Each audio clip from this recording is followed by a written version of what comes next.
ఇక స్పోర్ట్స్ విషయానికి వస్తే స్పోర్ట్స్ మీరంతా well mature students.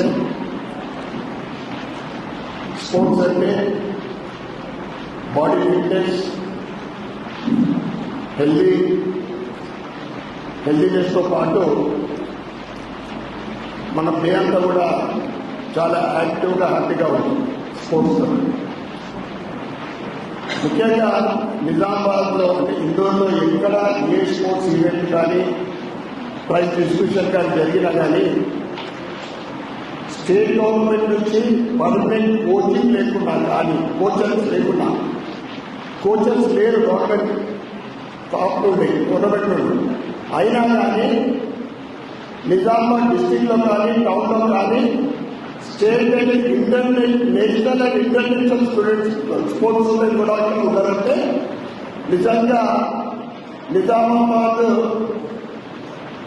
District town నుంచి స్టేట్, నేషనల్, ఇంటర్నేషనల్ వరకు కూడా స్పోర్ట్స్ మెన్ ఉన్నారంటే అది ఆ క్రెడిట్ నిజామాబాద్కి దక్కని అందరూ కూడా తెలియజేసుకోవాలి. ఎటువంటి సహకారం లేకుండా, ఎటువంటి కోఆపరేషన్ లేకుండా కాదు, ఆ స్పిరిట్ ఉంది. మరి మన నిజామాబాద్ వాటర్ అనే అట్లుంది అనుకుంటా. నిజామాబాద్ వాటర్ అటువంటిది.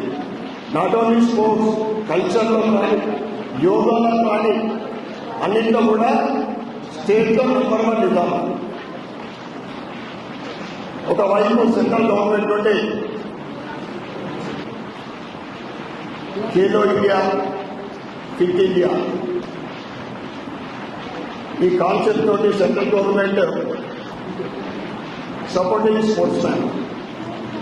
ముఖ్యంగా దాని కాన్సెప్ట్ ఏంటంటే రూరల్ నుండి టాలెంటెడ్ స్పోర్ట్స్ పర్సన్ వారి టాలెంట్ని వెలికి తీయడానికి, దాంతోపాటు రాబోయే రోజుల్లో ఒలింపిక్స్ లో అత్యధిక మెడల్ సాధించడానికి ఖేలో ఇండియా, ఫిట్ ఇండియా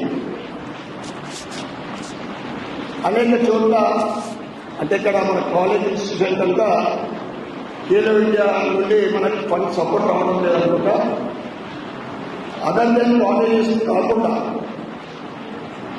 ఏ ఈవెంట్ జరిగినా కానీ they are supporting. Khelo India ద్వారా మనకు ఫండ్ వస్తూ ఉంది. కానీ నేను ఎమ్మెల్యే కాకముందు నుండి, ఎందుకంటే గోల్డ్ మెడల్స్ కాకుండా I'm also the sports man. My favourite game shuttle cock and table tennis. అందుకే ఎప్పుడైతే పాత కలెక్టర్ గ్రౌండ్ డిమాలిష్ చేసిందో near about 2.5 years back, 2.5 years back అది అక్కడ 400 metre or any synthetic track తోటి స్టేడియం కావాలని